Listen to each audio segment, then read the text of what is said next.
Bonjour YouTube, on a séché le dernier live pour la simple et bonne raison que c'était une journée de Ligue 1 atroce, et absolument pas parce que j'avais une énorme gueule de bois, mais on est de retour pour cette 12e journée, une 12e journée qui a été placée sous le signe de l'arbitrage, une fois n'est pas coutume, un arbitrage calamiteux, notamment sur deux terrains, à Monaco et au Parc OL. On va en parler longuement, puisque ce championnat est de plus en plus calamiteux sur le sujet, et moi j'aime pas trop en parler en temps normal, mais là on va être un peu obligé d'en parler. On va donc débriefer ensemble cette 12e journée de Ligue 1. On va vaguement évoquer la 11e, parce que franchement c'était une journée à 14 buts, pas très envie de l'évoquer dans l'absolu.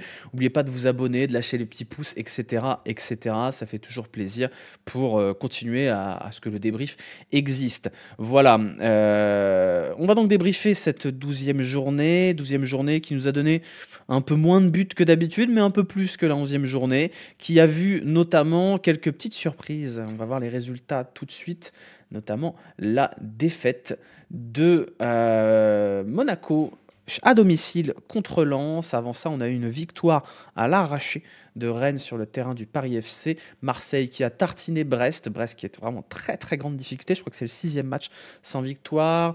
Un très beau rompiche à 15 h pour la sieste du dimanche entre Le Havre et Nantes. Le Havre qui est revenu au score à la toute fin de match, à la 95e minute. Nantes qui croyait bien tenir une victoire.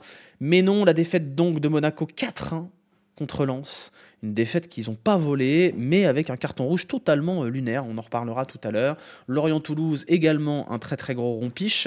D'ailleurs, Le Havre-Nantes, c'était pas du tout dimanche, c'était samedi après-midi. C'était Lorient-Toulouse, le match rompiche. Franchement, Lorient-Toulouse, si je réussis à faire plus de 5 minutes sur le match, bravo. Félicitez-moi. Le multiplex, 3 matchs de merde. Je suis désolé, on va pas se mentir. Strasbourg-Lille, ça a l'air d'être un bon match, mais c'était pas un bon match. Victoire de Strasbourg 2-0 avec 2 tirs cadrés face à des Lillois qui ont été très maladroits. Angers-Auxerre, match très important pour le maintien.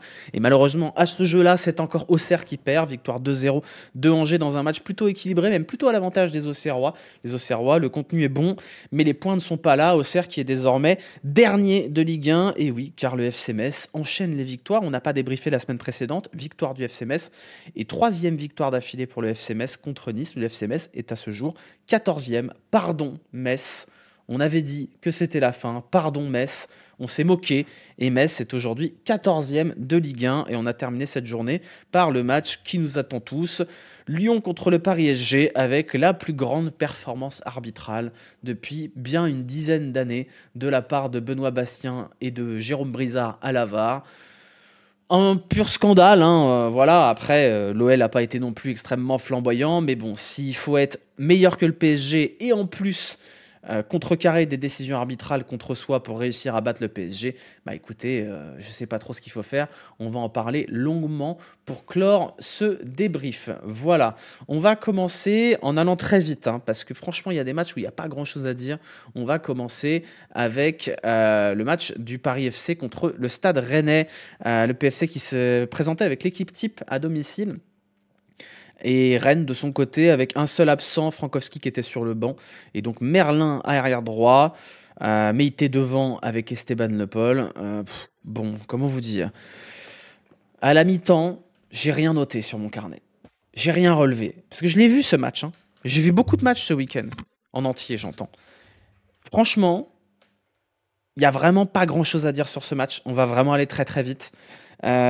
Juste un but de Rennes dans fin de match, 80e minute, avec Mbolo qui est lancé par Rongier, Camara qui se trouve complètement. Bon, contrôle de Mbolo, il avance, il trompe Nkambadio, et puis c'est tout, quoi. Voilà, on a quand même un match avec pas mal de regrets du côté du PFC qui a été meilleur, simplement. Le PFC qui a tapé la barre, le PFC qui a tapé le poteau avec Crasso, avec une grosse frappe de Pierre Lesmelou également. Donc des regrets côté Paris Football Club. Et un match de Rennes franchement décevant. Franchement décevant. On retiendra le résultat, on retiendra que Habib Beye est encore sur un fil, mais qu'il s'en sort au niveau comptable, puisque Rennes revient à 2 points de l'Olympique Lyonnais. Ils sont finalement pas si mal au niveau comptable, mais c'est encore extrêmement faible dans le cœur du jeu, quoi. C'est très très faible. Mais non, là, ils ont eu largement l'avantage, hein, le Paris FC.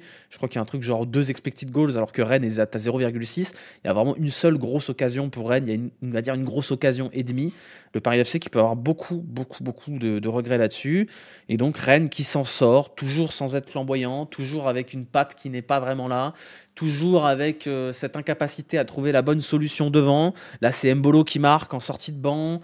Le Paul, bon bah le Paul c'est toujours aussi fort, mais IT, on voit ce qu'il peut apporter, mais derrière, bon bah voilà. À noter quand même un très très gros match de Jérémy Jacquet que j'ai mis dans l'équipe type. Mais sinon, bah on ronfle un peu Rennes, hein. Voilà, je sais il y a un petit peu cette mode de vouloir le downfall d'Habib Bey. Moi, Habib Bey me rappelle un peu Patrick Vieira, c'est-à-dire un entraîneur qui a été porté au nu à base de pas grand-chose parce qu'il est bien installé médiatiquement. Pour l'instant, ça tient, mais ça manque toujours de quelque chose d'intéressant. Elle n'est pas très intéressante, cette équipe de Rennes, dans l'absolu. Voilà, on peut y avoir 0-2 si Merlin l'envoie pas au-dessus de Jean-Bouin. Ouais, après, c'est en toute fin de match, cette action-là de Quentin Merlin.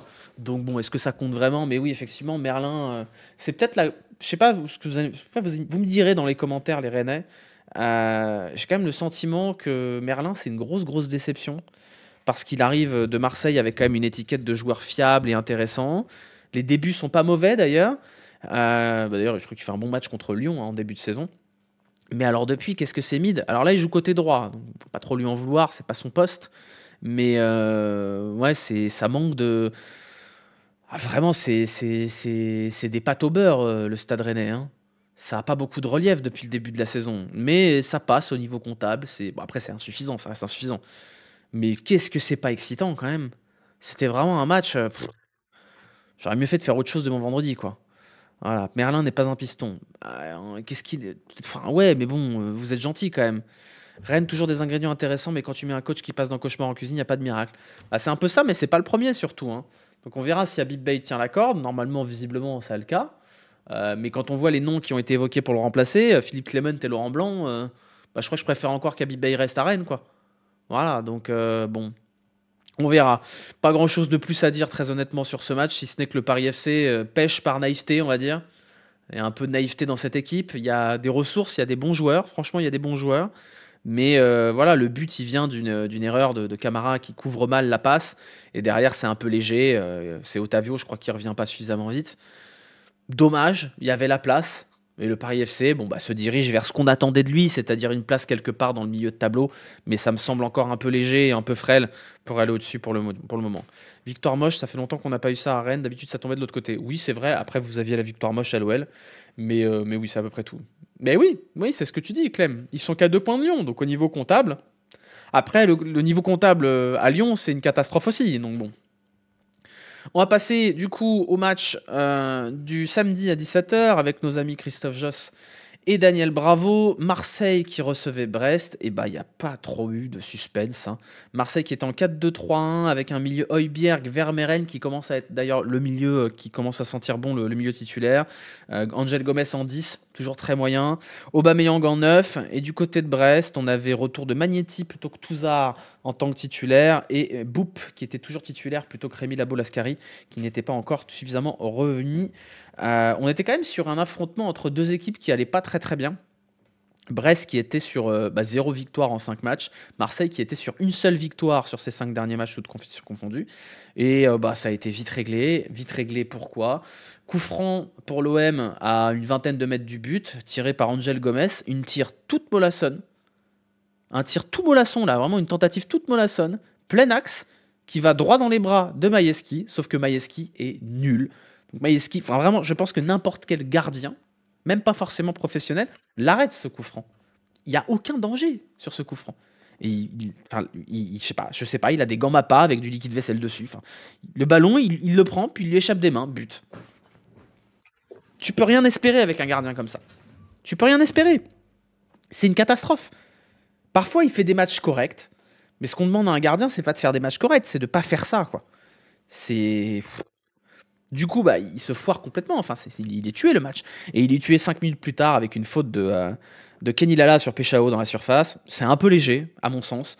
Mais bon, il y a péno, c'est pas un scandale du tout, hein. Donc, t'as 3-0 à la demi-heure de jeu. Voilà, tant pis, on remballe, hein. Donc c'est vraiment pareil, c'est un peu triste parce que c'est une victoire 3-0 de l'OM, il y a quand même pas mal de trucs à dire dessus, mais il n'y a pas eu de match. Il n'y a pas eu de match, c'est vraiment 45 premières minutes dominées par l'OM, mais l'OM a le droit à 2 buts cadeaux de la part de Brest. Et ça rend d'autant plus frustrant le fait que l'OL n'ait pas réussi à arracher un point là-bas, parce que franchement, il y avait moyen. Brest, c'est une équipe qui a la tête au fond de l'eau, là. C'est une catastrophe. Ils sont tout au fond, les Brestois. Tout au fond. C'est une catastrophe, quoi. 2-0 à l'heure de jeu, 2-0 à la mi-temps, et puis derrière, ça déroule. Deuxième mi-temps de l'OM est pas bonne, mais bon, comme souvent, hein. Après, tu mènes 2-0 contre Brest, t'as pas besoin de forcer ton talent. Et puis, tu as ce troisième but qui vient sauver un peu le match d'Aubameyang, qui était quand même très très laborieux jusqu'ici. Avec ce très beau but d'ailleurs, avec une projection d'O'Reilly côté droit qui remet au point de pénalty. Et une petite reprise de volée en déséquilibre là de. J'ai perdu mon capuchon, mais c'est pas grave. De Aubameyang qui vient sauver son match. Mais globalement, c'est un match sans forcer de l'OM. Je suis désolé, c'est pas bien ce que je suis en train de faire. Le mec fait une émission sur YouTube. C'est sérieux, il y a des visuels et compagnie, et il va sous son bureau pour chercher son capuchon. Une débile. Par contre, Brest aurait pu ouvrir le score si Roulier avait pas fait un super arrêt. Ouais, mais c'est tout, quoi. C'est tout. Brest, ça sent la mort, quoi. Brest, il y a une énergie d'équipe de morts-vivants, là. On sait pas ce qu'ils foutent sur le terrain. C'est un peu l'impression que cette équipe de Brest, elle est en fin de cycle, quoi. Ça rend triste parce qu'on a l'impression que ces joueurs-là sont allés au bout d'eux-mêmes quand ils ont fait troisième. Ils ont joué la Ligue des Champions et là, ça fonctionne plus, quoi. T'appuies sur tous les boutons et ça marche plus. Et ça fait un peu de peine parce que c'est une vraie bonne équipe, Brest sur le papier, avec des vrais bons petits joueurs. Et il n'y a plus rien qui marche, quoi. Éric Roy, il est fatigué. Ajorc, ça marche plus. Il y a quelques bons joueurs encore dans cet effectif. Del Castillo, la Bolascari, c'est des bons joueurs. Mais c'est dur quand même, hein. C'est dur, puis t'es pas aidé. Quand t'as un gardien qui te fait ça, putain, t'as envie de crever, quoi. Tu prends quand même 2 buts sur ton gardien qui fait une énorme saucisse et un penalty que tu donnes à Marseille. Le contact, il est léger, mais il existe, et c'est pas un scandale, encore une fois. Donc c'est 2 erreurs individuelles qui font que tu te retrouves à 0-2 au Vélodrome. On remballe, quoi. On remballe. Le départ de Lesmelou fait mal. Non, mais après, il faut quand même remettre l'église au milieu du village. Ils perdent Bizotte. Ils perdent... ils ont déjà perdu Brassier avant. Ils perdent Madi Camara. Ils perdent Lesmelou. C'est dur quand même pour Brest. 3 titulaires indiscutables qui sont partis à des postes clés. Donc forcément, c'est dur de bricoler autour de ça. Les recrues qu'ils ont prises, c'est pas scandaleux. Le problème, c'est qu'il y a que des prêts. Enfin, Dina Bimbe, Boop, c'est quand même assez limité. On l'a vu, c'est pas un mauvais joueur. Bon, il prend un carton jaune pour simulation, on n'en peut plus. Ajorc, c'est bon. La Bolascari, c'est une très bonne pioche. Même Joris Chotard, je pense que c'est un bon recrutement. Mais derrière, il y a des joueurs qui sont en fin de cycle, qui ont poussé le maximum de leur potentiel sur la saison de grâce, la saison et demie presque de grâce, où ils font troisième, puis ensuite ils vont en Ligue des Champions, et ils se défendent très très bien. Des joueurs comme Lala, Loco, Magnetti, sont des joueurs qui, à mon sens, ont touché leur pic, et maintenant sont sur la pente descendante. Même Brendan Chardonnay, enfin, je veux dire, c'est dur, je pense, de remobiliser cette équipe, d'autant qu'il y a eu très peu d'investissement. L'ambiance autour du club, elle est pas bonne. Éric Roy, ça se voit qu'il n'est pas très très en forme. Il y a l'histoire du nouveau stade qui aura probablement pas lieu. Du coup, vous avez le propriétaire qui veut pas mettre d'études. Donc le mercato, il est fait au petit bonheur la chance. Attention, hein, on est sur un club qui disputait la Ligue des Champions l'an dernier et dont le discours, c'est préparez-vous à une descente, quoi. C'est hard quand même, hein. C'est quand même hard. Donc moi, je suis très très inquiet pour Brest. C'est un club que j'aime beaucoup, avec des supporters que j'aime beaucoup, et qui m'a fait vibrer en Ligue des Champions, et même la saison où ils font troisième. C'est quand même une super équipe, et je pense qu'il y a vraiment danger, comme avec Nantes, il y a grand danger pour ces clubs-là qui, sur le papier, doivent jamais descendre. Il y a quand même un effectif qui est très largement suffisant pour jouer le maintien, et il y a vrai danger, quoi. Il y a vrai danger. Pour parler un petit peu de l'OM, paradoxalement, il n'y a pas énormément de choses à retenir de ce match, très honnêtement, parce qu'il est plié sur 2 buts pas mémorables, hein. Je veux dire, le coup franc de Gomez, voilà, il est donné par le gardien. Le penalty, c'est un penalty. Après, le but d'Aubameyang est très joli, mais le match d'Aubameyang dans sa globalité est calamiteux, vraiment. Il est affreux, le match d'Aubameyang. Il y a un joueur, moi, qui m'a un peu interpellé sur ce match-là, c'est Vermeuren au milieu de terrain, que j'ai trouvé vraiment partout, très très actif. Et on avait dit au début de saison que le milieu de l'OM, ça allait être un problème cette saison. Et ils ont recruté Vermeuren juste avant la fermeture du mercato. Et c'est un vrai bon joueur pour le coup. Donc c'est peut-être lui le joueur qui manquait à ce milieu de terrain marseillais. Maintenant, effectivement, c'est ce que tu dis, Vincent. C'est l'OM fait rarement des matchs pleins, ouais. C'est rarement des matchs irréprochables. Alors là, pour le coup, ça va parce que depuis le début de la saison, tu fais souvent une première mi-temps, voire 60 minutes de merde avant de débloquer la situation. Là, tu as fait l'inverse. Tu as fait une première mi-temps très correcte et ensuite une deuxième mi-temps où tu as un peu rompiche. Mais bon, tu t'en sors à 3-0. Tu talonnes le PSG. Bah, tout va bien, quoi. C'est juste en Ligue des Champions que ça va pas. Et en plus, tu as pas mal d'absents, effectivement. Tu as toujours beaucoup de blessés, tu as toujours Medina qui est pas là, tu as toujours Traoré qui est pas là, Guiri qui est out pendant un certain bout de temps. Donc ça va, l'OM s'en sort quand même très bien compte tenu des absents. Le contenu est toujours pas terrible, terrible, on va pas se mentir. Il y a eu le match contre l'Atalanta où certes, il y a une énorme douille arbitrale, mais en même temps, le contenu était calamiteux. Alors tu as le droit aussi de pas te faire niquer par l'arbitrage, même quand tu es en dessous de l'adversaire. On va en parler tout à l'heure quand on parlera de l'OL. Mais l'OM fait le taf en attendant que la mayonnaise prenne et que les blessés reviennent, quoi. Voilà. Il joue trop depuis la blessure de Guiri. Oui, mais en même temps, on a bien vu que Robinho Vaz, en sortie de banc, c'est excellent. Titulaire, peut-être pas encore. Donc merci Fielrin pour le 72e mois. Oui, putain, 6 ans d'abonnement. Merci beaucoup. Entre les blessures de Hakimi et maintenant Aguerd, je voudrais pas être un supporter du Maroc. Oui, clairement. Ça finira deuxième sans forcer. Bah, en vrai, l'OM doit finir deuxième. Ils sont obligés. Avec l'investissement qu'ils mettent sur le marché des transferts, ils sont obligés de finir deuxième. Si l'OM ne finit pas deuxième, c'est un échec leur saison. Ils sont obligés de finir deuxième, et j'ai même envie de vous dire qu'à mon sens, ils ne doivent pas finir loin du PSG. Évidemment, c'est pas un échec de finir derrière le PSG. Mais si tu finis à 15 points du PSG, c'est pas une bonne saison pour l'OM. Tu as recruté, tu as mis du pognon, tu as très clairement le deuxième meilleur effectif de Ligue 1, et en plus, il est large cet effectif, même si tu as des blessés. Tu dois aller prendre la deuxième place, doigt dans le nez. Et tu dois aussi faire mieux en Ligue des Champions. L'OM doit aller au moins, je pense, Allez, l'objectif, c'est les huitièmes. Si tu te fais sortir en barrage par une grosse équipe, c'est pas un drame. Mais tu dois faire huitième. Tu dois avoir un peu d'ambition quand même. Bref, Mopé, il revient. Mopé, il joue avec la réserve, si j'ai pas de bêtises. Si t'es à plus de 6 points du PSG, pour moi, c'est beaucoup. Bah, surtout ce PSG-là, quoi. Depuis le début de la saison, c'est pas terrible le PSG quand même. Encore une fois, hier, ça tremble des genoux quand même. C'est pas bon. Donc, tu penses on a ce qu'il faut pour garder nos bons joueurs si on fait deuxième? Bah, c'est l'objectif, c'est le projet de McCourt. Le projet de McCourt, c'est d'aller haut. Il n'investit pas pour revendre. L'OM a des pertes monumentales sur les 5 dernières années. Donc, le but, c'est de garder les bons joueurs, c'est pas de les vendre. Il gère mal le statut de favori en Ligue 1. À part face à des équipes à la dérive, je vois plus Lens qui monte plus mentalement. Lens, attention, il faut que ça dure sur la durée. On n'est pas encore à ce stade-là. Voilà ce qu'il y avait à dire sur OM Brest. Pas non plus un match palpitant. Il n'y a pas eu de match en vrai. Il n'y a pas eu de match, ça a été plié très très vite et l'OM mérite sa victoire. Ça a été une bonne équipe contre une équipe, une équipe potable. Ça n'a pas été une grande équipe de l'OM face à une équipe à la dérive complète. Donc voilà, c'est encore plus rageant de voir que l'OL a fait 0-0 contre Brest. Parce qu'aujourd'hui, Brest, c'est open bar, c'est des points gratuits, quoi. Voilà, Greenwood, 50 matchs, 30 buts, 10 assists, on se rend pas compte. Ouais, mais oui, on se rend pas compte, ouais. Mais bon, qu'est-ce que vous voulez que je dise? Moi, j'ai du mal à m'enthousiasmer sur Greenwood aussi. Voilà, c'est...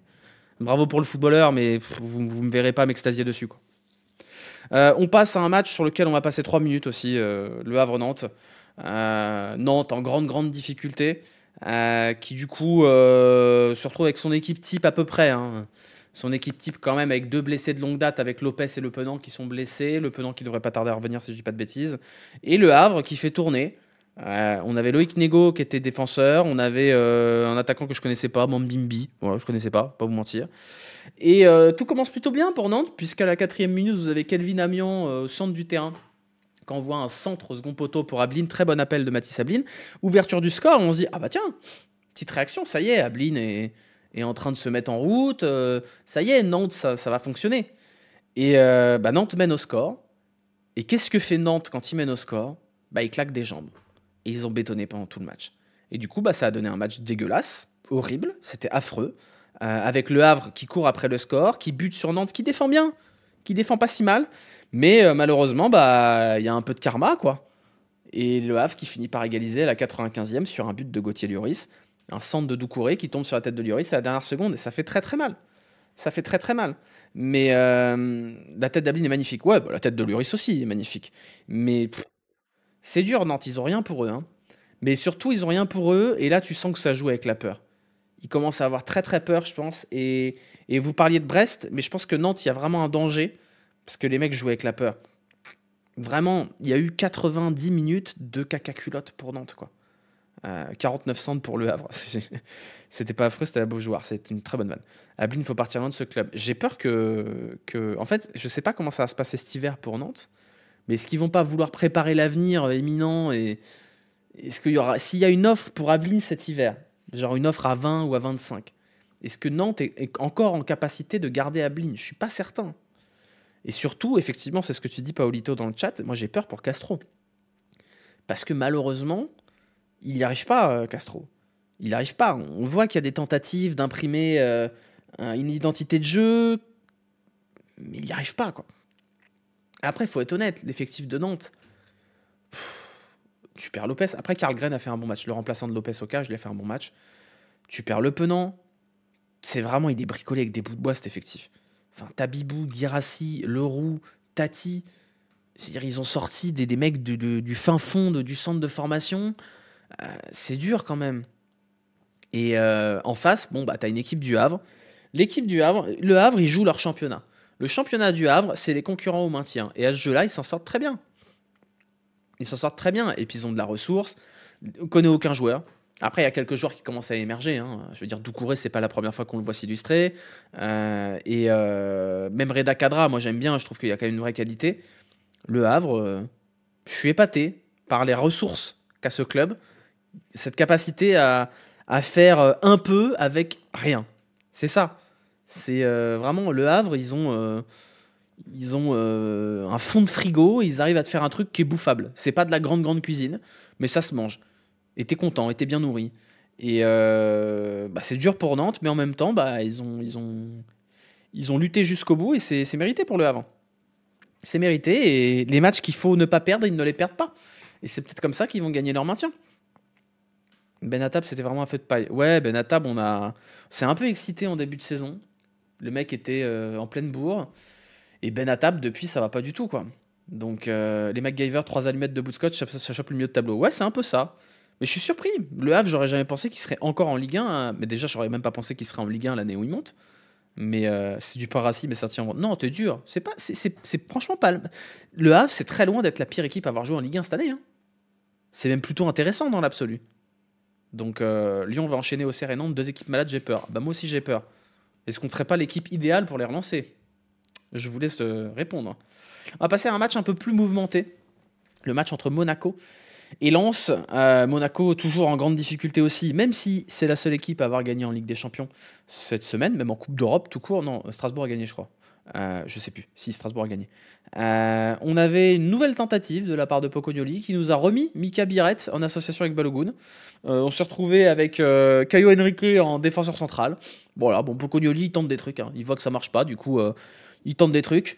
Du côté lensois, pas grand chose à dire, c'était l'équipe type, hein, classique. Donc on a eu Dol qui a pris la place de Machado, la défense habituelle, l'attaque habituelle, voilà, pas grand chose à dire là-dessus. Ouverture du score, évidemment, sur une erreur défensive de la défense monégasque. Cette fois, c'est Thilo Kerrer qui décide de faire une relance dans les pieds de Thauvin. Ah oui, pourquoi pas, après tout. Qui récupère, qui se balade, qui frappe, et c'est Hudson Edouard qui ouvre le score. Derrière, puisqu'il faut quand même les aider un petit peu, Monaco, on a un penalty imaginaire. Très franchement, je cherche toujours où est le penalty. Du coup, égalisation de Balogun. Mais bon, Lens c'était beaucoup trop fort. On a Edouard qui lance Saïd sur la gauche de la surface. Tranquille, une patate en angle fermé. Est-ce que Philippe Keun ne peut pas faire un petit peu mieux sur ce but-là? Je ne sais pas. Et alors, derrière, on a la première saucisse arbitrale de cette journée. Avec une petite semelle de Balogun, petite, sur le pied. Sur Sangaré, j'allais dire Camara, Sangaré. Carton rouge, direct. Alors, Faut m'expliquer. On a eu des trucs sur ça reste pas, ça glisse. Il y a pas rouge. On a eu des attentats sur Malik Fofana.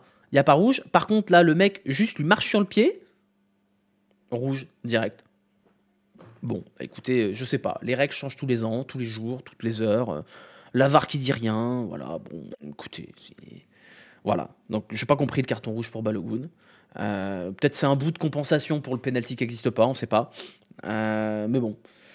Derrière, Monaco est à 10 et ça tarde pas à sourire aux Lensois. Alors, il y a une ouverture absolument magnifique de Thauvin pour Sangaré, justement, qui contrôle, qui crochette et qui marque. Vraiment, le troisième but Lensois est magnifique. Je vous invite à aller le voir. Derrière, 60e minute, quatrième but de Lens sur un corner de Thauvin pour Wesley Saïd. Doublé de Wesley Saïd. Et on termine par un très très beau penalty raté par Monaco dans le temps additionnel. Pareil, un penalty raté par Ansu Fati qui récupère le ballon devant le but et qui l'envoie à côté. Voilà. Donc penalty sorti par Risser. On est sur un match qui est quand même marqué du sceau de l'infamie arbitrale par 2 fois, avec ce penalty qui est quand même très très très généreux et ce carton rouge qui est un peu inexplicable.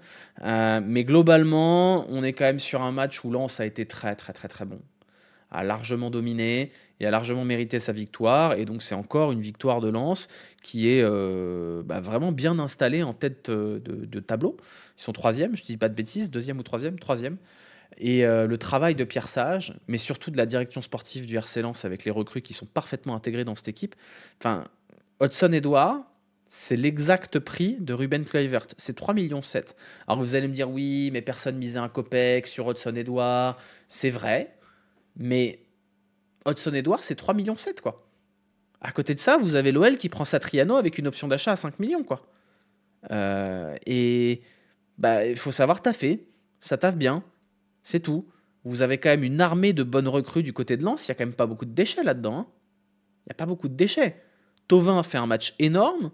Hudson-Edouard fait un très très gros match aussi. Sangaré, il est monstrueux. Udol, encore un énorme match côté gauche de la défense.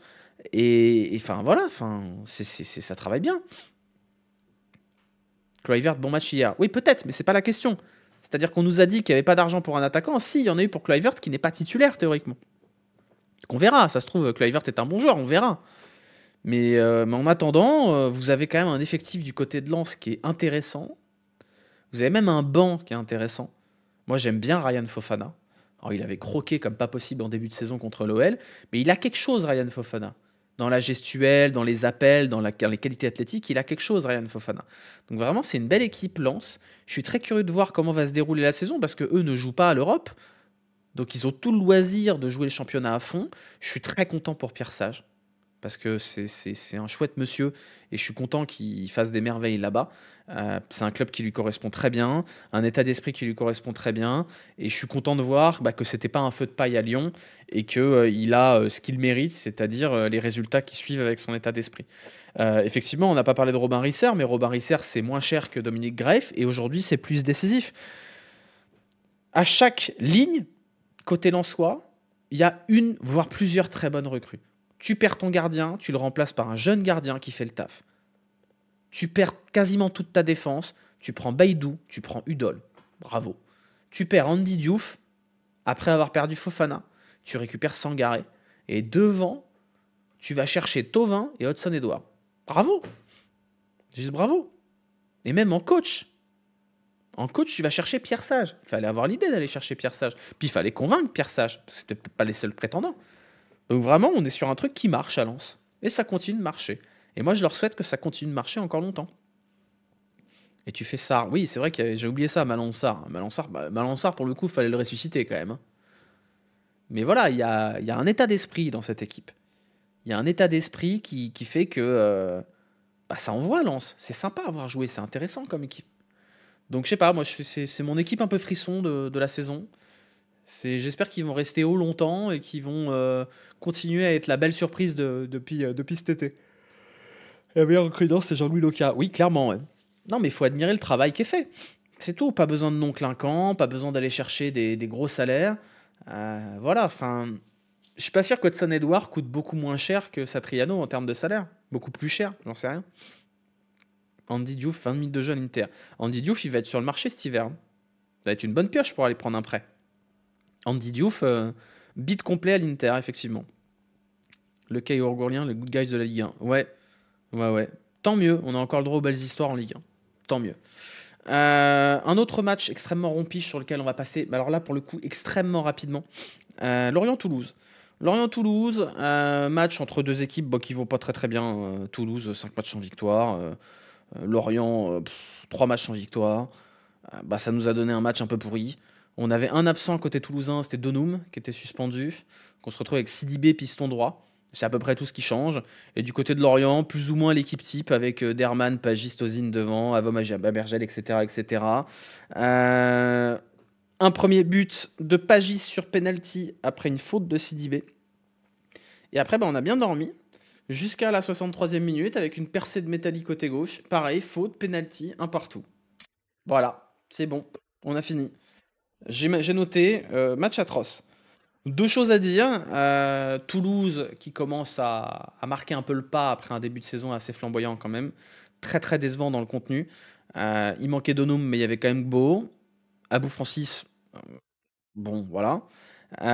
Et Lorient, il y a quand même un truc à noter. D'ailleurs, je l'ai mis dans mon équipe type malgré la faiblesse du match. C'est Arsène Kouassi. C'est pas la première fois que j'en parle de Arsène Kouassi. C'est de très loin le meilleur joueur de Lorient. Il va pas rester longtemps. Hein. Il va pas rester longtemps. Si j'étais un club de Ligue 1 qui cherche un arrière-gauche, j'irais mettre un petit billet sur Arsène Kouassi parce que dans pas longtemps, ce sera en première ligue. L'attitude sur le premier but, je pense que. Mais pourquoi, Matt, tu veux pas arrêter de parler de. Enfin, si vous voulez qu'on fasse pas de débrief Ligue 1, qu'on parle que de Lyon, on peut, hein, mais faut le dire. Hein. 1 million à Ajaccio, peu de souvenirs. Non, Arsène Kouassi, depuis le début de la saison, c'est le seul joueur qu'on a noté comme étant un joueur intéressant vraiment à chaque match du côté de Lorient. Le reste, c'est quand même un petit peu moyennasse. Bon, toujours pas de victoire 11 contre 11 du côté de Lorient. Toujours un peu faible. C'est un bon point de prix quand même contre Toulouse. Mais alors, c'est pas le match qui va donner envie de s'abonner. Hein. C'est vraiment pas un match qui donne envie de s'abonner. De toute façon, les matchs qui vont suivre, vous allez voir, on va aller très vite. On va passer sur Angers et Auxerre. Juste pour dire qu'effectivement, Auxerre fait un bon match. Auxerre domine. Et puis Auxerre se fait prendre. Voilà. Première mi-temps plutôt à l'avantage de Auxerre. Et puis après, vous avez ce que n'a pas Auxerre, c'est-à-dire des attaquants en pleine bourre. Vous avez Sidiki Chérif qui déborde côté gauche, qui enfume tout le monde. Sidiki Chérif, c'est un monstre. C'est Romelu Lukaku, le mec. Je sais pas d'où il sort.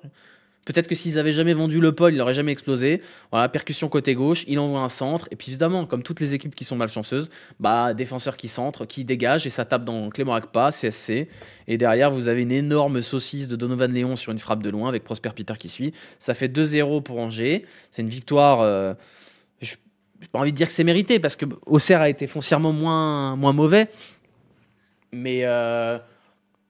T'as 2 occasions de but du côté d'Angers et voilà, ça fait encore une victoire importante pour le maintien. Auxerre, ils ont vraiment rien pour eux, quoi. Vous avez Sinayoko qui pue le manque de confiance. Toutes les prises de balles sont laborieuses. Tu sens qu'il arrive à rien, quoi. Et puis vous avez le manque de réussite. Vous avez Namazo qui touche encore la barre. Avant ça, c'était Kevin Danois. Il n'y a rien qui tourne pour Auxerre. Il n'y a rien qui tourne. Heureusement pour Auxerre, ils vont jouer l'Olympique Lyonnais bientôt, donc il y a forcément un truc qui va tourner, hein. Mais c'est très très dur. Hein. Très très dur Auxerre. Auxerre va être en réussite dans 10 jours. Ouais, voilà. Angers gagne toutes les finales pour l'instant. Angers fait une vraie saison de vrai candidat au maintien. Il y a des matchs à pas perdre, ils ne les perdent pas, voire ils les gagnent. Donc voilà. Et encore une fois, il faut saluer ce que fait Alexandre Dujeu avec un matos. Franchement, l'effectif de Angers. T'as pris Amin Sbaï, mais Amin Sbaï, j'adore Amin Sbaï. Mais s'il a Angers, c'est qu'il y a une raison, c'est qu'il est quand même très très irrégulier. Et alors les deux là, les Prosper Peter et Sidiki Chérif, fallait les sortir quand même. Hein. Faut les trouver ces gars-là. Hein. Tu perds Esteban Le Paul, c'est-à-dire le mec qui va te maintenir tout seul, pour réussir à sortir 2 mecs de 18 ans dans un style différent chacun et l'autre. Bravo, hein. Voilà, hein. Bravo. Bravo. La GIA a plus marqué depuis la 8e journée, c'est chaud. Ah non, mais offensivement, c'est con parce que c'est quand même pas des joueurs atroces, quoi. Sinayoko, c'est pas un joueur horrible. Sekoumara, c'est pas un joueur horrible. Dani Namazo, il y a des vraies qualités. Léon Osman, qualité athlétique évidente. C'est vraiment, il y a des équipes comme ça, elles sont dans un trou et ça veut pas sortir du trou, quoi. Abdelli est toujours vivant. Ouais, Abdelli, c'est bien, il revient bien. Mais il y a quelque chose dans cette équipe du SCO. Hein. Il y a une structure qui est pas mal, il y a des joueurs qui ont des vraies qualités, ils sont limités, mais qui ont des vraies qualités, quoi. Mais oui, Abdelli qui revient en forme, c'est. Il y avait un doute quand même, il était blessé longtemps, il était blessé 3 mois, Abdelli, si je dis pas de bêtises. C'est Koumara à l'envers depuis son départ raté. Ouais, c'est Koumara, pourtant j'aime bien ces Koumara, moi, hein. Le coach arrive à produire du jeu. Oui, tout à fait, c'est une bonne vanne. Hervé Kofi, encore très fort. Il aurait pu être dans l'équipe type si Robin Risser n'avait pas sorti le match du siècle. Mais oui, Angers fait le taf pour l'instant. Angers fait le taf. Metz-Nice. Metz-Nice. Non seulement Metz gagne, mais en plus il mérite de gagner. Troisième victoire d'affilée du coup pour Metz, qui sort de la zone rouge et qui s'en éloigne même. Et vous savez quoi, c'est mérité. C'est mérité cette victoire de Metz. Pourtant, ça n'allait pas forcément dans le bon sens, puisque Nice ouvre le score par Mohamed Ali Chaud. Alors vraiment, pour le coup, un très très beau but. Très très beau but, c'est Van Hout qui envoie un ballon un peu en hauteur, et Mohamed Ali Chaud qui reprend enroulé de voler première intention. Vraiment, le but est magnifique, et on se dit, bon, à la mi-temps, Metz est plutôt volontaire, mais Nice réussit à concrétiser son occasion. Et après, on a un tirage de maillot de débile de Djoumaba. Il est vraiment nul, hein. Heureusement qu'il n'est pas venu chez nous. C'est vraiment pas une grande perte, parce que Djoumaba, c'est quand même pas un très bon joueur de football. Penalty, Gauthier Hein qui tremble pas. Et alors le deuxième but, c'est une très très belle ouverture de Gébamin sur Diallo, qui fait un espèce de contrôle orienté et qui envoie une praline qui redescend pas, qui fait foum direct sous la barre à la 84e minute. Et bah elle a une âme, cette équipe de Metz. On l'avait enterrée, moi le premier, hein. Je me suis dit, bon bah Metz finito, ça fera 10 ou 15 points et on remballe. Mais non, elle a une âme, cette équipe de Metz, quoi. Il se passe un truc. Il se passe un truc. Même Abid Diallo est en train de ressusciter. C'est assez fou, hein, quand même, ce retournement, parce que ils étaient morts dans le film, ils étaient enterrés, hein. Et effectivement, c'est un peu comme Lorient, mais de l'autre côté, ils ont un super joueur qui est Kofi Kouao, hein. L'arrière droit. Ouais, même nous, on comprend pas, dit Harden Network, supporter messin dans le chat. C'est des bons matchs en plus, c'est pas des victoires à l'arraché, quoi. Ça envoie, hein. Il y a une énorme frappe aussi en première période de Titashvili, si je dis pas de bêtises, à côté gauche qui passe vraiment à quelques centimètres de la barre de Yevan Diouf. Franchement, puis même, qui aurait cru que ce serait le meilleur match du multiplex? On avait quand même Strasbourg-Lille à côté, hein. J'ai Bamin, c'est Mataos depuis 3 matchs. Ouais, de ouf. Pareil, la résurrection de Bamin. Le mignon a sorti, on a pensé à un moment qu'on n'arriverait pas à gagner un match. Non, mais c'est beau le pouvoir de l'amitié quand même, hein. C'est beau, hein. Puis alors Nice, Nice, c'est vraiment une équipe décevante en fait. Vous avez peut-être vu ce qui s'est passé en Ligue Europa là, avec le festival de Melvin Barr. Melvin Barr, il était sur le banc. Bah là, cette fois, c'est Djoumaba et Alexandre Mendy qui ont fait caca culotte, quoi. Là, après, ils ont pas de chance. Ils ont quand même une tétrachie de blessés. Ils ont pas Abden Monem. Ils ont pas Dante. Ils ont pas Bombito. Il y a des blessés partout du côté de Nice. Mais un coup, ça remonte. Après, au niveau comptable, ils sont pas si catastrophiques en Ligue 1, tout du moins. En Europa, bon bah voilà, hein. Peut-être que Metz leur a fait croire que c'était une équipe d'Europa League, on sait pas. Mais ça doit être dur d'être supporter niçois quand même, hein. Ton équipe, c'est une déception permanente. Et tu vibres même pas, quoi. Enfin, putain, perdre contre Nice comme ça. Si, t'as vibré, parce que le but de show, il est quand même magnifique. Mais quelle déception permanente, quoi. C'était horrible. Et Gauthier Hein, la résurrection aussi. Non, mais voilà, on a perdu contre cette équipe. Ouais, ouais, ouais, c'est vrai. Oubliez ça. C'est vrai qu'on a perdu contre Nice. Job transparent. Ouais, après, dernière victoire, bah, face à l'Olympique Lyonnais, hein, je vous le donne en mille, hein. Bien sûr. Vous êtes une équipe de Ligue 1? Vous êtes mal en point? Vous êtes triste, vous déprimez? Voici l'Olympique Lyonnais. On est toujours là pour vous. On connaît, hein? On joue au CR Nantes. Moi, j'ai peur, hein. Moi, j'ai peur. Dernier match du multiplex, Strasbourg-Lille. Une belle affiche sur le papier, hein. Belle affiche. Avec deux équipes qui soufflent le chaud et le froid. Strasbourg qui était pas forcément en très très grande forme, qui avait perdu contre Rennes, mais qui avait gagné contre le BK Haken en Europa Conférence. Et Lille, c'est pareil, ça avait tarté la gueule de Metz, mais ça perd contre Nice, puis ça gagne contre le SCO, puis ça prend une branlée à Belgrade. Deux équipes, on sait pas trop quoi en penser, et ça nous a donné, je vous le donne en mille, un match de merde. Un gros match de merde, avec une ouverture du score sur un centre de Moreira, où bah, la défense et le gardien lillois se plantent complètement, avec Emega qui reprend. Mi-temps, un tir cadré pour Strasbourg, un but. Deuxième période, Olivier Giroud, bon, je sais pas, peut-être pas envie de gagner, il passe en retrait, Emega qui récupère but. Et derrière, on a un rouge aussi, mais bon, rouge anecdotique pour Verdonk à la fin du match. Mais oh, quel match de merde. Horrible. Vraiment, hein. Très belle passe D de Giroud. Ouais. Non, mais juste, bon, enfin une victoire contre un gros pour Strasbourg. Parce que jusqu'ici, dès que ça jouait le top 5, top 6, c'était l'enfer. Bon, bah, enfin une victoire pour Strasbourg. Mais c'est pas une victoire flamboyante. Mais Emega est pas bon du tout sur le match. Oui, alors je l'ai mis dans l'équipe type parce qu'il met 2 buts et que bah, c'est lui qui donne la victoire, mais il est pas terrible, c'est vrai.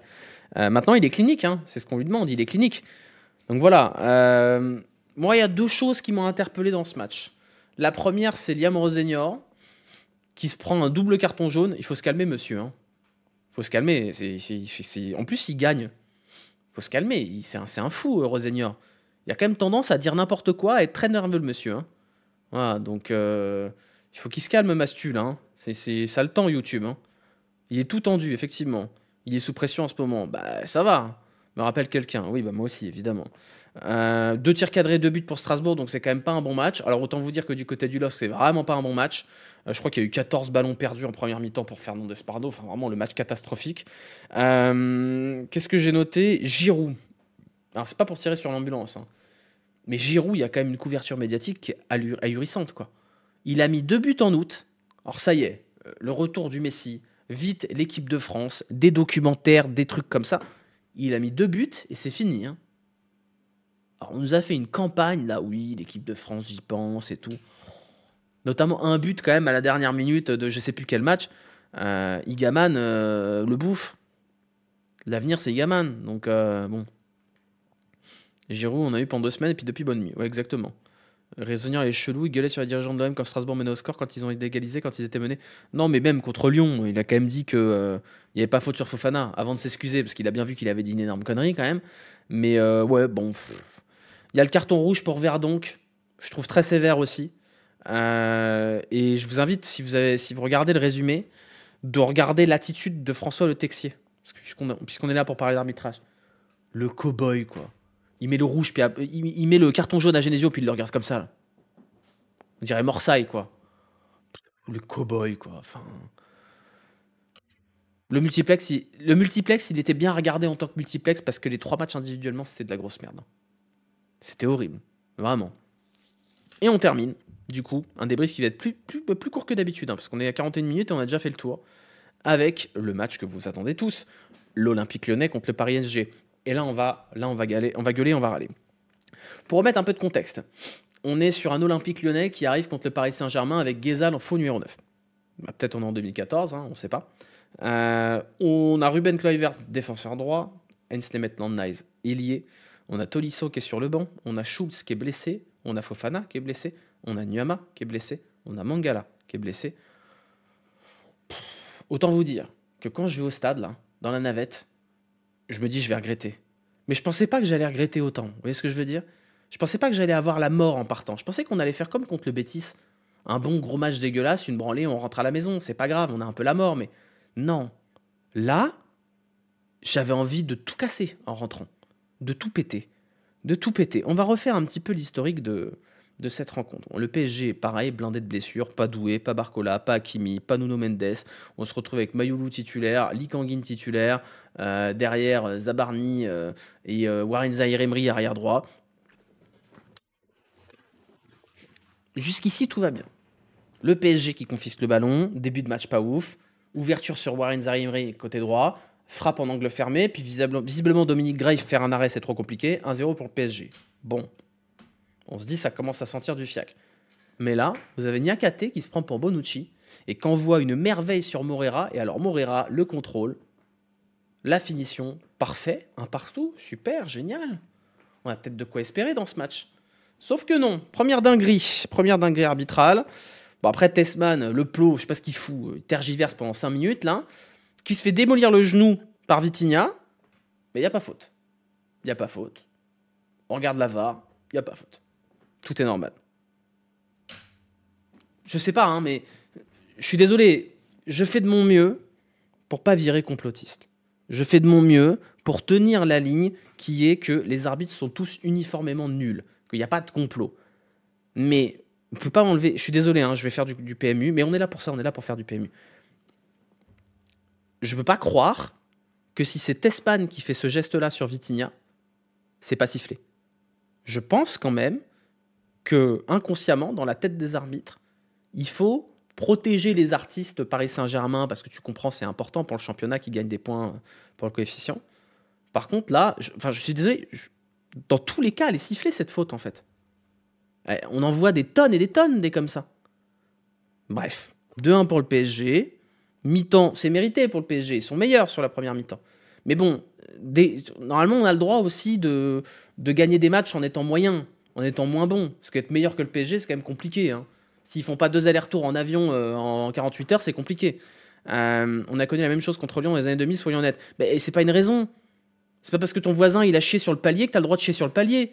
C'est débile comme argumentaire. Évidemment que la pression... Mais on va y venir, parce que c'est ça mon argumentaire. C'est ça mon argumentaire. C'est que les arbitres de Ligue 1, ils sont sensibles à la pression médiatique. Et aux pressions de manière générale. Et je pense que Jean-Michel Aulas, dans les années 2000, maîtrisait à merveille ce jeu de la pression médiatique. Et il se trouve que ça marche. C'est celui qui chiale le plus qui gagne. Regardez Longoria. Il a chialé, il a pris ses 15 matchs de suspension. Depuis, l'OM est très bien arbitré. Il n'y a plus de problème du côté de l'arbitrage de l'OM. Hein. Plus aucun problème. Donc, il faut chialer. Il faut se rouler par terre. Regardez le geste de Lee Kang-in sur Tagliafico. Il lui démolit la cheville quand même. Mais il reste pas par terre, il pleure pas, Tagliafico. Alors, c'est pas de son genre. D'habitude, c'est quand même le premier à pleurer par terre. Plus tu chiales en Ligue 1, mieux t'es arbitré. Et il se trouve que l'OL ne chiale pas depuis 1 an. Alors là, ça y est, on a chialé là. Hein. Ça y est, on a chialé. On a eu Maciel en conférence de presse qui a dit que PSG avait joué à 16. On a eu Mathieu Louis-Jean qui a sorti la sulfateuse. On a Tolisso qui a sorti la sulfateuse. On a Lacazette qui a sorti la sulfateuse. Ça y est, on chiale. Bah, il était temps. Puisque visiblement, si on veut être bien arbitre en Ligue 1, il faut chialer. Il faut chialer. Il faut chialer sur le terrain et il faut chialer en dehors du terrain. Donc bref, retour des vestiaires, on se dit ça va être compliqué, mais non, heureusement, et puisque dans les buts du PSG, il y a Lucas Chevalier qui décide de regarder les oiseaux quand il se fait lober, donc 2-2, et là, bon bah voilà, c'est le grand festival avec ce rouge pour Tagliafico. J'ai toujours pas compris ce qu'avait fait Tagliafico sur le deuxième jaune. Alors j'étais au stade, j'ai mal vu, j'ai essayé de regarder au ralenti, j'ai toujours pas compris pourquoi il y avait rouge. Toujours pas compris. Donc évidemment derrière tu prends rouge, et puis bon, puisqu'on connaît... le scénario de match dans ce cas-là, évidemment, on prend une tête d'un imbus pour le 3-2. Mais c'est hyper rageant parce que tu peux difficilement être un scandale, les pénaux non sifflés sur Mayoulou et Warren Zaïre. Sur Mayoulou, ça se siffle, très honnêtement. Warren Zaïre, je vois pas de quoi tu parles. Tu parles de Chevalier, on peut parler du geste de Morton et Maitland-Niles. Je sais pas de quoi tu parles non plus. Quand même, la balafre sur la gueule de Kang. Je vois pas le geste, en fait. Un imbus qui est très bon de la tête. Oui, bah bien sûr, après, voilà, il est abandonné complet, João Neves. Complètement abandonné, mais on connaît ce scénario-là. Mais c'est hyper dur, quoi. Après, Tagliafico est toujours border, un peu, ça l'a entendu. Oui, la Grinta, c'est limite, quand même. Hein. Voilà, c'est... Enfin, ok, le deuxième jaune de Tagliafico, je le trouve un peu injuste parce que je trouve que c'est pas énorme. Par contre, il l'a cherché. Hein. Ça faisait une demi-heure qu'il mettait des taquets à tout le monde, Tagliafico. Frère, faut se calmer quand même. Ah oui, j'ai pas parlé de la main de Zabarni, effectivement. J'ai pas tapé. La main de Zabarni, c'est pas mal quand même.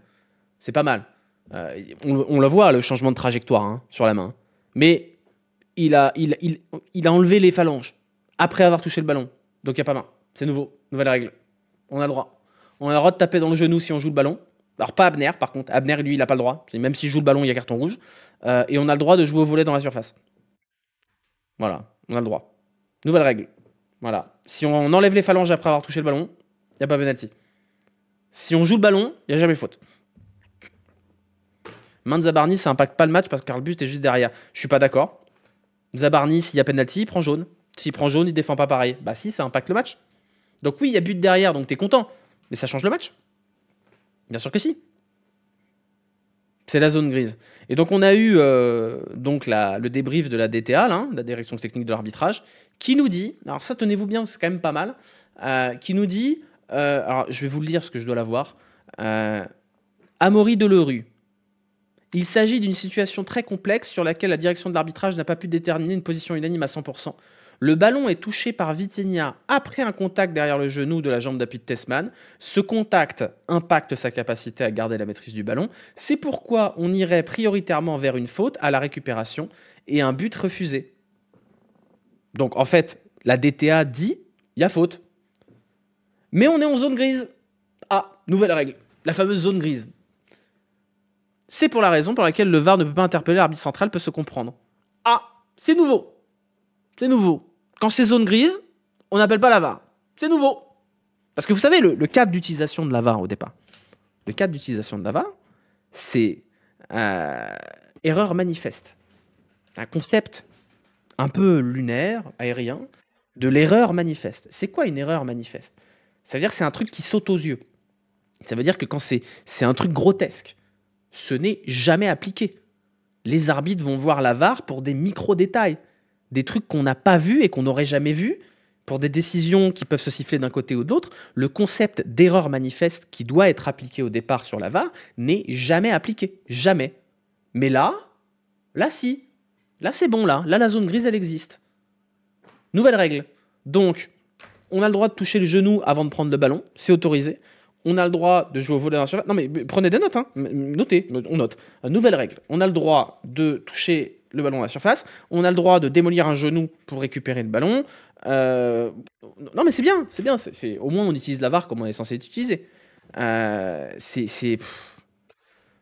Moi, j'aurais pas sifflé, mais si tu veux. Ouais, non, mais enfin. En fait, le problème de l'arbitrage, et pas qu'en France d'ailleurs, c'est que on laisse une telle place à l'interprétation à l'arbitre. C'est tellement abstrait qu'en fait, la place laissée à l'interprétation en Ligue 1 veut dire on laisse le choix à l'arbitre de baiser le match s'il a envie. Et là, Benoît Bastien, il avait envie d'être la star. Benoît Bastien, il s'est dit, vous savez quoi? Il n'y a plus Messi, il n'y a plus Neymar, il n'y a plus Mbappé. C'est moi la star de la Ligue 1. C'est moi. Et surtout, tu as Jérôme Brizard à la VAR.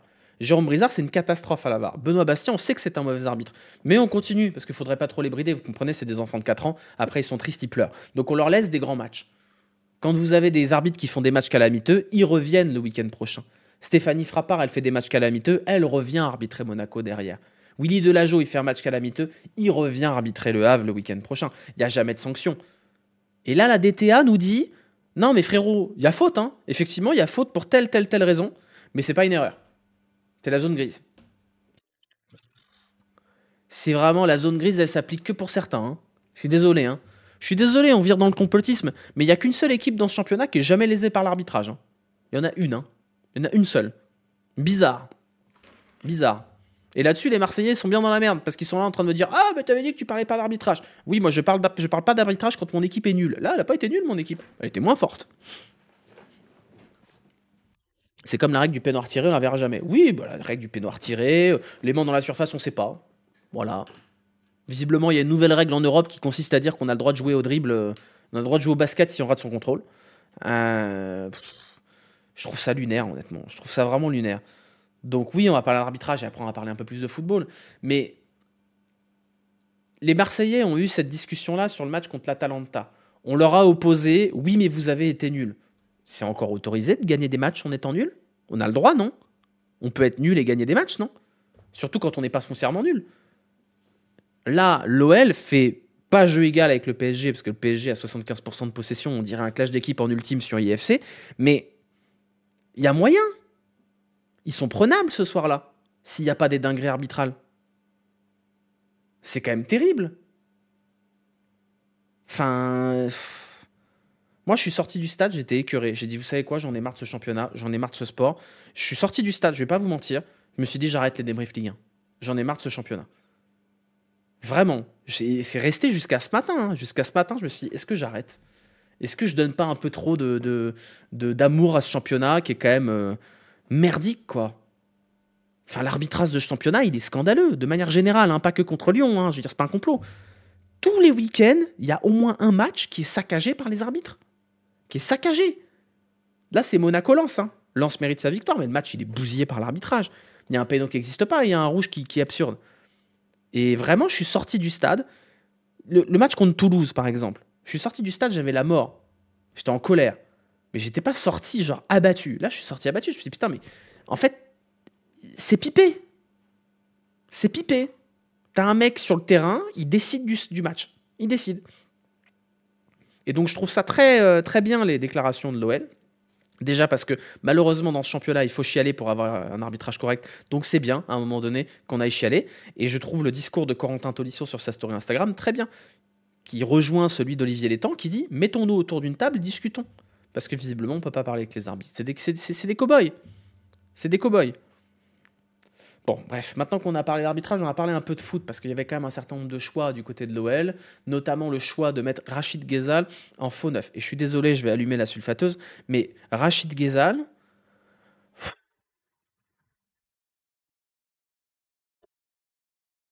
enfin, c'est ok, d'accord, il vient pour encadrer les joueurs, les jeunes. Ok, il vient parce que c'est bien pour le vestiaire. Et il n'a pas un énorme salaire, mais il touche quand même 400 ou 500 000 annuels. Il faut aller jouer au Gol FC là, hein. C'est une catastrophe, il n'y a plus rien dans le moteur là, c'est calamiteux. C'est vraiment gênant. C'est très gênant le niveau de Rachid Ghezal. Et j'ai envie d'y croire, hein. Moi aussi, au début de match, j'ai dit bah, il va mettre une enroulée et c'est lui qui va nous donner la victoire. Moi aussi, j'ai envie d'y croire, hein. On a le droit de croire au Père Noël. Mais c'est très gênant quand même. Parce que le salaire de Rachid Ghezal, c'est quand même 2 fois le salaire de Karabek, hein. Rachid Ghezal, il touche aux alentours de 400 ou 500 000 euros annuels. Donc c'est pas énorme pour un salaire de l'OL, mais c'est quand même 40 000 mensuels. Et 40 000 mensuels, c'est plus que Karabek.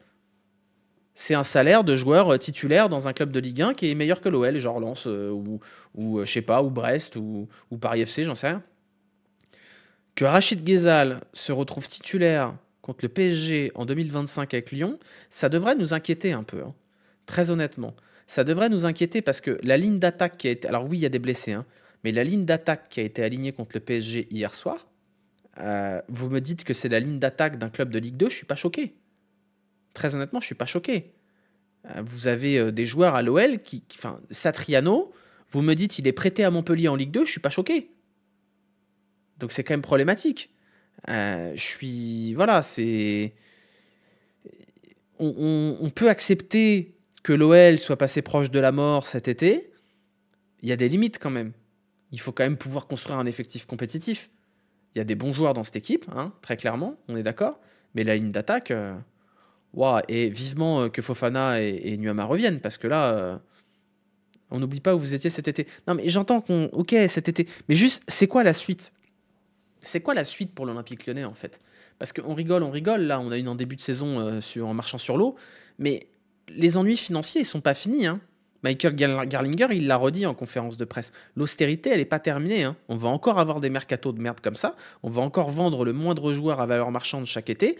Et c'est quoi la suite? Parce que vous savez, les Girondins de Bordeaux, ils sont tombés comme ça, hein. Ils sont tombés petit à petit, ils ont eu une rétrogradation administrative, ils ont gagné en appel, et ensuite ils sont descendus sportivement parce qu'ils ont dû colmater les brèches en prenant des joueurs de merde et en vendant les bons joueurs. Donc est-ce que à ce rythme-là, l'OL va pas finir par jouer le maintien dans 1 ou 2 ans? Parce que l'effectif aujourd'hui, il reste quelques bons restes, mais quand vous allez aller vendre Tyler Morton cet été au premier venu, quand Tolisso va prendre sa retraite, quand Fofana va être vendu et qui sera quasiment pas remplacé, qu'est-ce qui va rester dans cette équipe? Quand Paolo Fonseca va partir, qu'est-ce qu'on va avoir comme coach qui va bien vouloir entraîner cette équipe-là? Attention, hein. Attention le long terme, hein. Attention. Tes choix d'investissement qui sont mauvais, entre autres, mais c'est pas le sujet. Oui, Schultz, c'est pas un bon investissement.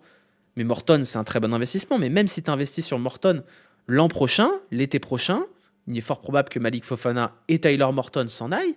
Qu'est-ce qui va rester dans cette équipe? Donc attention.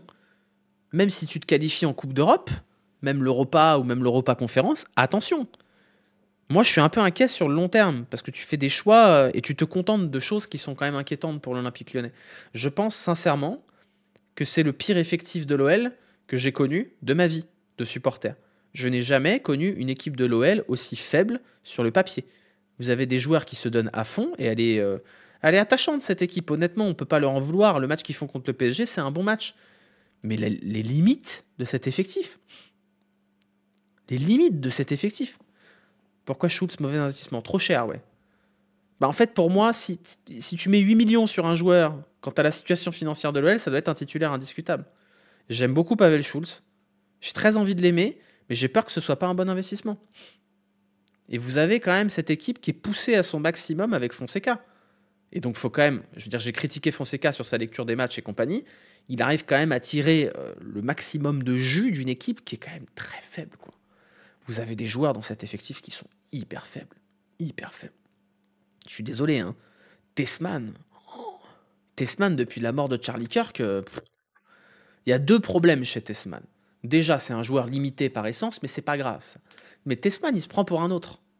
Tessman, il se prend pour Thiago Motta. À jouer, la Georges et la tête haute, je joue comme si j'étais Pirlo Prime. Faut se calmer, le garçon. Hein. Il faut se calmer. Hein. Il faut revenir un petit peu sur terre. Parce que le niveau de Tessman depuis quelques matchs, c'est affreux. C'est affreux. Il va falloir revenir un petit peu sur terre et arrêter de se prendre pour ce que tu n'es pas, quoi. Donc oui, c'est peut-être l'élection à New York qui le meurtrit, on ne sait pas. Hein. Mais voilà, on a des joueurs qui sont en fin de cycle. Tagliafico, je le trouve un peu emprunté physiquement, même si j'aime toujours le joueur et la grinta. Hein. Mais bon, de toute façon, il va être suspendu. Moi, c'est pas cette saison qui m'inquiète pour l'OL. C'est la saison qui arrive. J'ai peur de l'été prochain, j'ai même peur du mercato d'hiver. Il va falloir être très très très très fort sur le mercato. Hein. Parce que cette équipe, le déclassement n'est pas terminé. Hein. Le déclassement n'est pas terminé. L'OL est à sa place aujourd'hui. On est 7e et c'est presque satisfaisant. Hein. Vous avez des crève-cœurs, mais vous avez des matchs que vous gagnez à la zob complet. Hein. Donc on verra. Peut-être que Hendrick va nous permettre de miracle, aller arracher une 6e place, une 5e place. On ne sait pas. Peut-être que le pouvoir de l'amitié va nous emmener encore plus haut. Mais Fonseca, si je ne dis pas de bêtises, il est en fin de contrat. Est-ce que Fonseca va rester? J'ai quand même de sérieux doutes. Peut-être que Fonseca, il a envie d'aller entraîner une équipe qui est capable de mettre 10 € au mercato d'hiver. On va voir. Il faut déjà terminer cette première partie de saison. Et peut-être que la deuxième partie de saison, avec Fofana, Nuama et potentiellement Hendrick, pourra nous faire rêver d'un peu mieux. Et pour l'instant, on va voir. On va voir. Mais Dieu sait que je suis critique de Fonseca, mais je sais pas où on serait sans Fonseca, quoi. Qui irait entraîner cet Olympique Lyonnais-là? Quel coach viendrait nous entraîner là, avec cet effectif-là et ces perspectives-là? Parce que cet OL, il n'a pas de perspective. Fonseca, c'est le premier baiser de l'histoire. Je pense que Textor lui avait promis autre chose. Hein. Donc, Pierre Sage, c'est pas demain la veille qu'il reviendra. Hein. Donc voilà, voilà en gros mon état d'esprit sur ce OL PSG. Je suis un peu calmé par rapport à hier. Si on avait fait un débrief hier, j'aurais été ban de Twitch, je pense. Je sais pas comment Zach a trouvé la force de faire un live hier, alors qu'il revenait d'Arabie Saoudite en plus. J'ai vu qu'il était bien chaud, notre petit Zach. Hein. Donc bon, on va terminer avec l'équipe type de ce week-end. On va d'abord terminer avec le classement avant d'enchaîner. Le classement pour vous montrer que l'OL, finalement l'OL est encore à portée de tir de la 4e place, hein, puisqu'on n'est qu'à 2 points de Strasbourg. Mais attention, ça revient derrière, 3 points de Nice, 2 points de Rennes.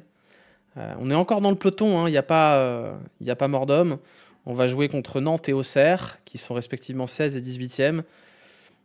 Là, tu es obligé de faire carton plein. Hein. Tu vas jouer 2 équipes qui sont en phase de mort avancée. Il va falloir bagarre en tribune. Oui, on n'a pas parlé de ça. C'est vrai qu'on n'a pas parlé des bagarres en tribune, on n'a pas parlé des Lillois. Voilà, bref. On a un calendrier qui est facile. Ce calendrier doit nous permettre, même en Europa, de finir l'année proprement en attendant le retour des blessés. Et pour le reste, Paris Saint-Germain en tête, devant Marseille plus 17, hein, encore un goal average de monstre. Lens bien accroché à sa 3e place, Strasbourg, Lille, Monaco, tout le monde est là. Hein. Tout le monde est là en vrai. Hein. On est sur un classement, première partie de classement et tout le monde est présent. Et après, derrière, Angers et Metz, Le Havre, qui sont les surprises. Hein. Je veux dire, c'est les 3 qu'on aurait mis dans le wagon. Et finalement, c'est Nantes et Auxerre hein, qui sont les grandes déceptions. Et Brest, toujours Brest, qui fait pas le figure malheureusement. Effectivement, on va jouer à Auxerre sans Tagliafico et sans Morton. Morton qui a pris un jaune et qui était sous le coup d'une suspension. Donc ça se jouera sans Morton. Donc on aura probablement Tessman de Carvalho. Voilà. L'équipe type de ce week-end, je vous avoue que ça a été assez facile à faire, très honnêtement. En coach, j'ai évidemment mis Pierre Sage pour sa victoire 4-1 à Monaco. J'ai mis 3 Lensois, Robin Risser dans les cages. On aurait pu mettre Hervé Kofi. En défense centrale, j'ai mis Gauthier Lloris, buteur avec Le Havre à la 95e minute, et Jérémy Jacquet qui a été énorme avec Rennes. À droite, Warren Zaïre-Emery, buteur avec le Paris Saint-Germain. À gauche, Arsène Kouassi qui obtient le penalty pour Lorient. Je crois qu'il a eu 4 incursions dans la surface aussi. Vitinha et Vermeeren au milieu de terrain. Vitinha parce que 2 passes D, Vermeeren parce que j'ai trouvé que c'était le meilleur Marseillais sur le match. Ensuite, Wesley Saïd doublé, Florian Thauvin également 2 passes D si je dis pas de bêtises. Devant, j'ai mis Emmanuel Emega, même s'il n'a pas fait un énorme match parce que Emmanuel Emega a marqué 2 buts. Et Habib Diallo qui donne le but de la victoire à Metz sur un très beau contrôle frappe. Voilà, une équipe type qui n'a pas été très très compliquée à faire, très honnêtement. J'aurais adoré pouvoir mettre Afonso Moreira, mais on peut pas le mettre sur une défaite parce que je l'ai vraiment trouvé excellent sur le match hier. C'est vrai qu'on n'a pas parlé de Kluivert côté lyonnais, qui a fait un très bon match également, vraiment inespéré. Les passes de Vitinha, c'est de la triche. Ouais, bah comme Neves, hein. Vitinha et Neves, c'est de la triche de toute façon. Les mecs sont buggés, c'est un cheat code. Voilà. Voilà pour cette équipe type. On se retrouvera probablement quand même pour un live nocturne cette semaine. Je vais essayer de vous faire ça. Et après, bah, ce sera dans 2 semaines pour la 13e journée de Ligue 1. On sera là, fidèle au poste. N'oubliez pas les petits pouces, les petits commentaires, les petits boosts, etc. etc. Je vous souhaite à tous une bonne fin de journée, une bonne fin de nuit, une bonne semaine, j'en sais rien. Enfin bref, une bonne trêve internationale. Voilà, je souhaite que vous vous reposiez, comme Corentin Tolisso, puisque visiblement il est puni d'équipe de France. Voilà, moi personnellement, je ne vais pas regarder un seul match de l'équipe de France comme je le fais depuis 2022, et je m'en porte pas plus mal. Voilà, merci YouTube, bisous, à bientôt.